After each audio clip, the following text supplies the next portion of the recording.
हरियाणा में रोजगार के मुद्दे पर विपक्ष लगातार सरकार को घेर रहा है और इसी कड़ी में बीजेपी के प्रदेश प्रवक्ता प्रवीण अत्रे ने विपक्ष पर पलटवार किया। उन्होंने कहा कि प्रदेश की खट्टर सरकार अच्छा काम कर रही है और विपक्ष के पास सरकार को घेरने के लिए कोई मुद्दा ही नहीं है।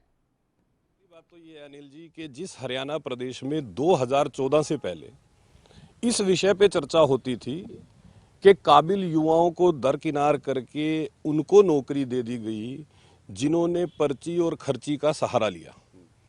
2014 के बाद ये व्यवस्था तो बदली।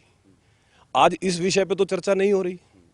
अब चर्चा का विषय ये है, जैसा कि आपने पूछा, एक तो पहली चीज ये है कि 154 में से 86 हरियाणा के हैं, ये आंकड़ा है। और जहां तक विपक्षी दलों का सवाल है, मुझे लगता है कि विपक्षी दलों को सवाल उठाने से पहले अपने गिरेबान में जरूर झांकना चाहिए। 2014 से पहले चाहे कोई भी सरकार रही, चाहे वो कांग्रेस की सरकार रही, इंडियन नेशनल लोकदल की सरकार रही, आपको एक भी मुख्यमंत्री का टेन्योर ऐसा नहीं मिलेगा जिसमें नौकरियों में धांधली ये विषय चर्चा का ना रहा हो। मुख्यमंत्री मनोहर लाल जी प्रदेश के मुख्यमंत्री बनते हैं और इस व्यवस्था को बदलते हैं, पर्ची और खर्ची को खत्म कर देते हैं। और आज जो विपक्षी दल इस विषय पे सवाल उठाते हैं, उनको पहले तो आंकड़ों को समझना चाहिए। 154 में से 86 ये आंकड़ा है।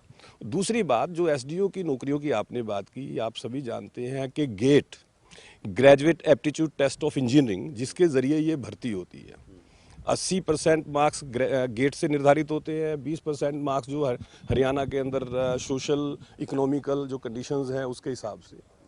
तो जिस प्रदेश के अंदर आज योग्यता के आधार पे नौकरियां मिलती हैं, योग्य बच्चों को नौकरियां मिलती हैं, उस विषय को ना देख के विपक्षी दल जो इस तरह का विधवा विलाप करते हैं, वो केवल मुद्दों की कमी, मुद्दों का ना मिलना, इससे ज्यादा कुछ नहीं। देखिए, जहां तक 86 बच्चों की बात है तो 86 बच्चे टैलेंटेड हैं, ये इससे साबित हुआ।